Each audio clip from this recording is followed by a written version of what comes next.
suis ravie de vous retrouver sur ma chaîne Au Boudoir de Candy Shy et aujourd'hui on va faire une gazette. On va parler de 4 lectures qui datent un petit peu. Je suis en retard sur mes updates. C'est 4 MM et 4 de la maison d'édition MXM Bookmark. On commence tout de suite. Le tout premier dont je vais vous parler, c'est La valse des souvenirs de Gareth Leys. C'est ma première fois avec cet auteur. D'entrée, je vais vous dire que ce ne sera pas la dernière. Voilà. Ici, on est avec Judy et Rupert qui se rencontrent lors d'une sortie de boîte de nuit. Judy est complètement saoul et Rupert décide de leur accompagner chez lui. De là, ils passent la nuit tous les deux, mais sans rien faire, juste en discutant. Judy est bi, Rupert est bi aussi. Il a une petite fille, il s'est séparé de la mère de sa fille. Et la rencontre avec Judy bouleverse un petit peu ses envies. De là, en découle une relation entre les deux hommes et on fait un bond temporel de 5 ans. Donc en fait pendant 5 ans ils font leur relation et nous on les récupère en fait 5 ans après sans avoir eu trop de choses sur leur vie jusque là. Arrive un événement tragique qui brise tout, qui brise cette belle histoire et Rupert est complètement anéanti et il nous fait vivre des souvenirs de cette relation qu'il a avec Judy. Enfin, qu'il a eu pendant les 5 ans avec Judy. On a, si vous voulez, deux façons de voir les choses pour Rupert, c'est-à-dire très focalisé sur ce qu'il avait, et c'est ce qu'il veut garder, et ce qui se profile aujourd'hui dans son avenir et dans son présent, qu'il n'accepte pas forcément.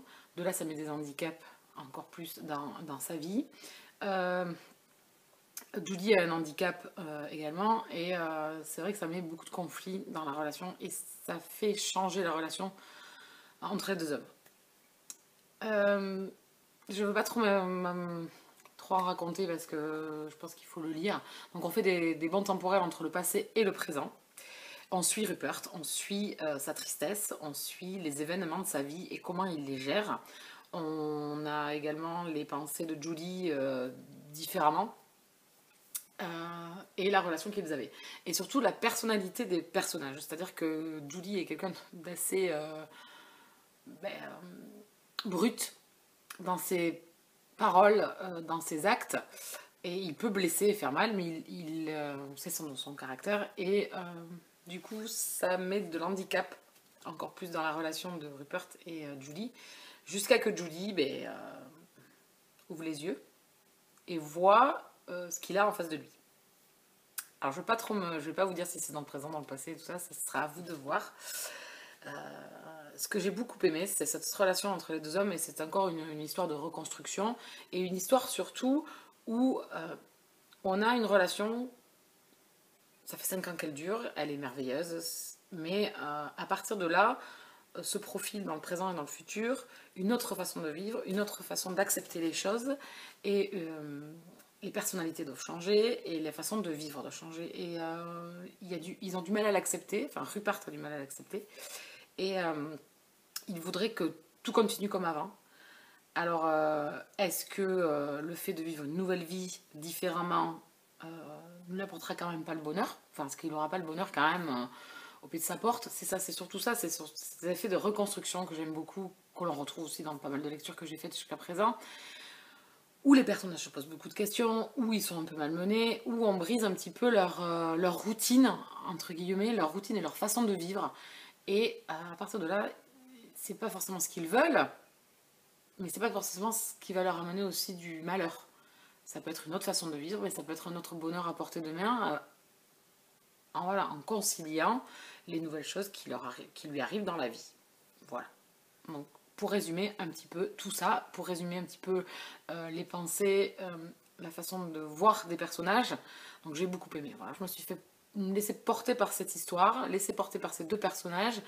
La seule chose qui m'aura peut-être manqué pour que ça soit un coup de cœur, ou que ça soit, voilà, ça m'a transporté, ou je pleurais et tout, parce que j'ai pas forcément foncièrement pleuré dans cette histoire, j'ai été touchée par les personnages, leur questionnement, leur façon de voir les choses à chacun, la tristesse qu'ils peuvent s'amener l'un à l'autre, et ce drame qui survient et qui bouleverse tout, pour tout le monde, pour l'entourage, pour tout le monde. Ce qui m'aura manqué, comme je vous disais, c'est Judy. c'est ce caractère qu'il a.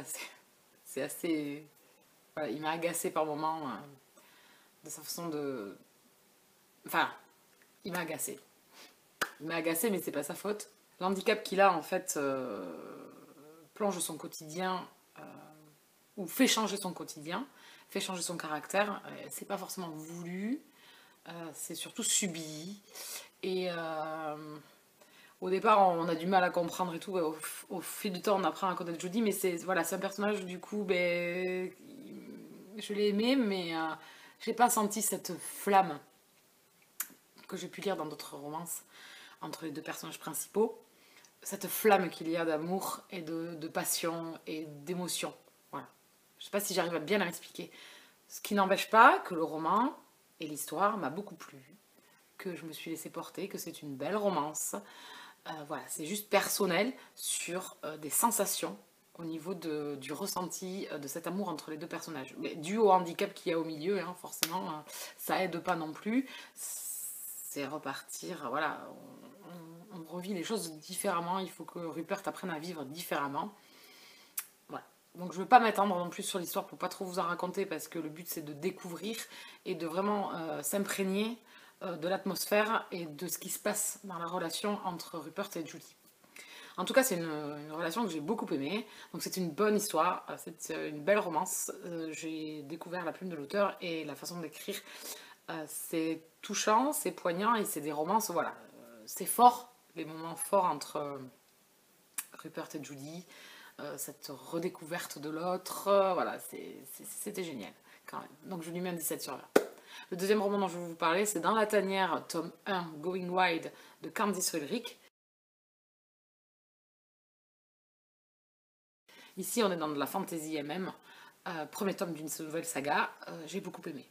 Les personnages ont plus de 18 ans, ou 18 ans, mais ça m'a fait penser quand même à un young adulte. Et j'ai beaucoup aimé, parce que ça va doucement.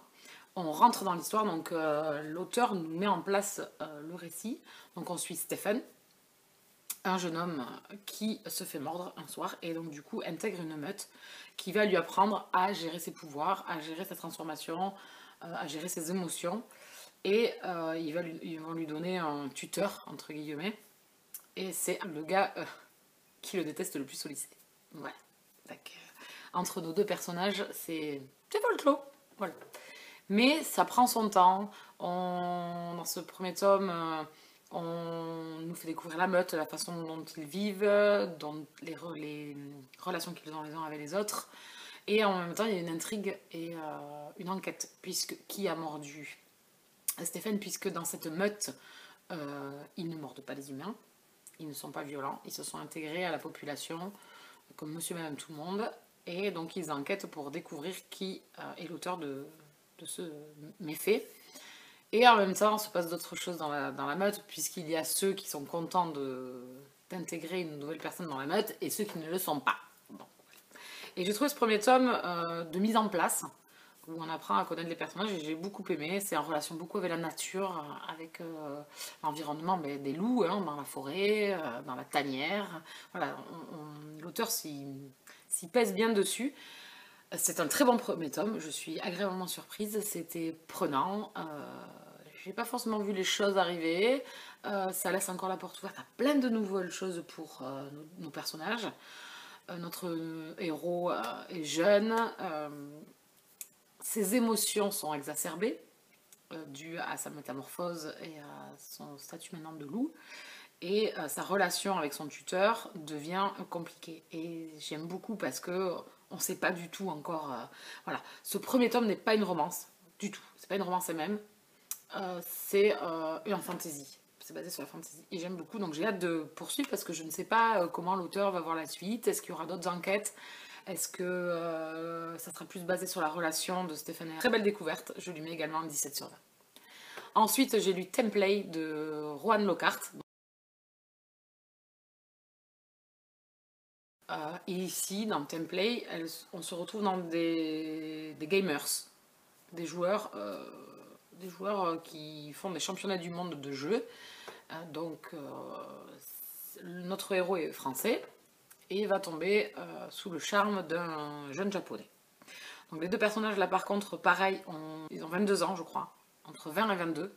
Alors là c'est une lecture un peu plus mitigée, mais due à ma mauvaise connaissance de cet univers de gamers, même si l'auteur nous l'explique très très bien, tous les mots qu'elle met, qui se rapportent à des jeux, elle les explique. La relation est toute mignonne, alors c'est une relation là, pareil, je le cataloguerais un petit peu comme un young adulte. Alors je sais pas péjoratif quand je dis young adulte, hein, attention, c'est que c'est à la portée de plein de monde. Je veux dire, à partir de 16 ans, 15 à 16 ans, c'est une lecture qui peut être faite. Il y a quelques scènes de sexe, si je peux me permettre de parler comme ça, mais vraiment, vraiment très soft. Donc c'est pour ça que quand j'utilise le mot young adulte, c'est que ça peut être lu par plus de monde que des adultes, quoi. Parce que c'est catalogué en MM. Voilà, c'est pour ça. Donc si on veut commencer par un MM, que l'on veut pas trop de scènes de sexe, je pense que ce roman est parfait. Moi, ce qui m'a dérangé, c'est l'univers des gamers, parce que là, je me suis sentie, mais alors, à côté. Vraiment. Et cette relation sans... l'histoire est beaucoup basée sur ce tournoi de gamers. Et, euh, et du coup, j'ai été un peu larguée. Vraiment, j'ai été larguée. Et la romance était mignonne, mais ne m'a pas plus transportée que ça, malheureusement. L'écriture est très bonne. Je pense que je dirais d'autres romans de cet auteur. Ça m'a fait apprendre aussi des choses, parce que j'étais vraiment ignare là-dessus. Mais ça reste une lecture voilà, un peu moins bonne que les autres. Ça reste une bonne lecture, mais c'est pas le roman qui m'aura le plus transporté dans les 4 lectures et même dont je vous parle là. Ça reste une bonne lecture, mais je suis restée un peu à côté de tout ça, moi. Un peu à côté de la relation, un petit peu à côté de cet univers. Donc c'est ma faute, c'est moi qui l'ai demandé. Voilà, je vous laisse faire votre propre opinion sur ce roman-là, parce que je pense qu'il peut plaire à beaucoup de monde. Et vraiment, je pense qu'il peut être lu par des young adultes. Il y a je pense qu'il y a 2 scènes, et encore, c'est pas... Bon, je dis pas par des enfants, hein, ni des pré-ados, et je parle vraiment de young adultes. Moi, c'est 16, 17, 18, voilà. Donc je lui mets un 15 sur 20. Et le dernier dont je vais vous parler, c'est Dans le bleu de l'océan de Pen Hanson. Alors ici, on se retrouve à Hawaï, avec Tai et Oli. Donc ils sont amis d'enfance. Ils vivent dans une villa avec 2 amies, filles, et le petit frère de Oli. Je crois que c'est Oli. Oui, c'est le petit frère de Oli. Alors, ici pareil, même principe. Je trouve que c'est une lecture un peu young adulte. Alors, new adulte, young adulte. Voilà, les protagonistes ont une vingtaine d'années. Et ça reste mignonné. Voilà. Mais, alors, c'est très paradoxal ce que je vais dire, j'ai adoré. J'ai adoré pourquoi?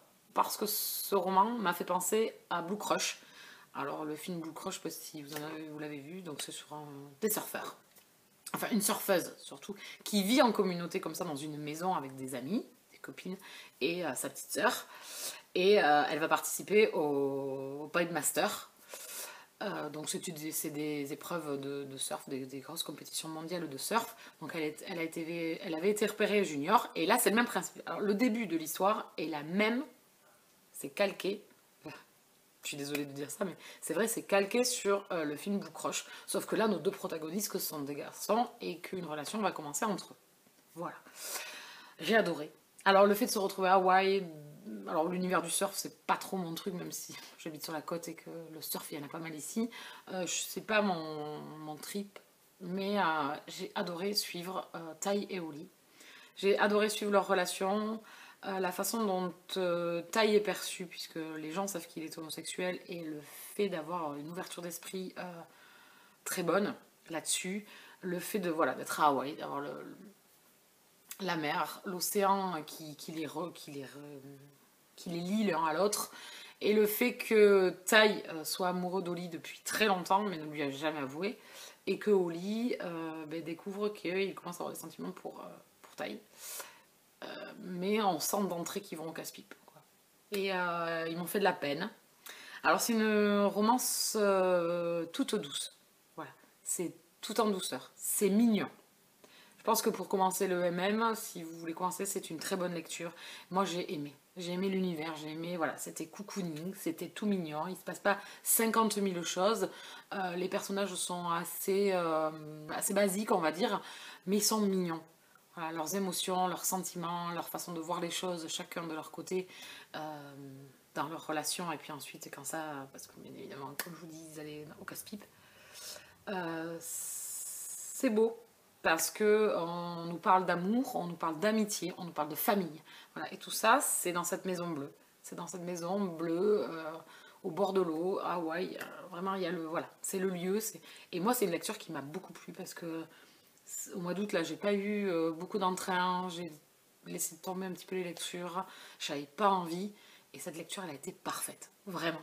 Elle a été parfaite parce que moi, Oli et Tai, ils m'ont touchée et je les ai adorés. Alors, comme je vous dis, il ne se passe pas énormément de trucs. C'est mignonné, la relation est mignonnette. Bon, on voit les choses peut-être se profiler un petit peu, mais ça n'empêche pas qu'on adore la lecture. Et moi, c'est arrivé au bon moment et j'ai adoré. J'ai adoré être sur la planche avec Tai et Oli. J'ai adoré être dans leur relation, dans leurs complications, dans la façon d'Oli de voir les choses. Et même si je lui aurais mis des tartes à un moment donné, parce que Tai, pour moi, est trop gentil. Voilà. Bon, ça c'est personnel, ça n'a rien à voir avec l'histoire et tout ça. Ça c'est des émotions personnelles. Oli m'a chagriné de la façon dont il perçoit les choses par moments. C'est très égoïste. Et Tai a toujours pensé à sa famille, à son cocon dans cette maison bleue et à Oli. Voilà. Et donc du coup c'est un personnage grandiose. Et donc voilà, c'est une lecture cocooning, un petit peu comme Gamers, je vous avais parlé de cette lecture, c'était Statue Update d'Annabeth Albert. Donc une lecture doudou, cocooning qui était parfaite. En tout cas pour Dans le bleu de l'océan, je lui mets un 17 sur 20. Voilà, on a fait le tour des 4 lectures dont j'avais besoin de vous parler. Il était temps, hein, je me suis un peu mis un copier aux fesses. J'attends la suite donc dans la tanière du coup. Parce que c'est un bon début, les autres c'était des one-shots. Donc c'était parfait pour une fois. C'est pas de saga en cours. Ouais. Voilà, bon mais j'espère que je vous aurais peut-être donné envie de découvrir ces romans. En attendant, je vous laisse ici. Je vous souhaite à tous et à toutes de très très bonnes lectures et je vous dis à très bientôt. Bisous câlins.